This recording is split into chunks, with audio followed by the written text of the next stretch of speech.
I think there needs to be new metrics to truly analyze this podcasting space. And I do understand. This is like one of the most popular questions, right?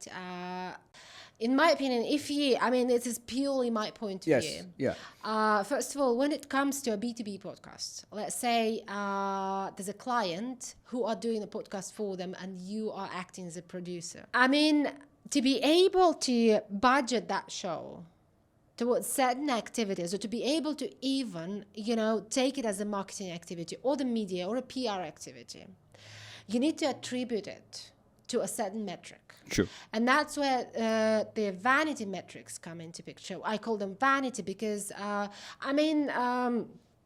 considering how difficult, how tough it is for a company, for a brand to throw a show and record 10, 15 episodes, because it involves a lot of internal approvals. It involves, multiple different schedules.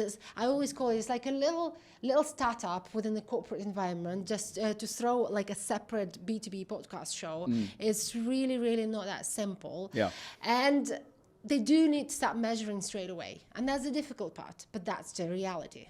That's the rules of the game, right? So Yeah. you need to be able to attribute it to certain metrics. And I always recommend in this case to go away from something that we call listenership viewship. Because even if you take that, say, for the podcasting platform, where you, for example, where you measure the number of downloads, right?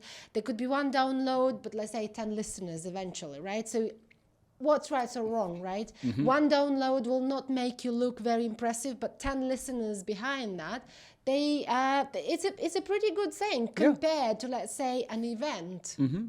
Right? Mm-hmm. Where to be able to get the 10 listeners at once is a big deal. So we need to think about this way. What I am also recommending for the B2B podcast measurements, I recommend to take into consideration things like what are you getting on platforms like LinkedIn.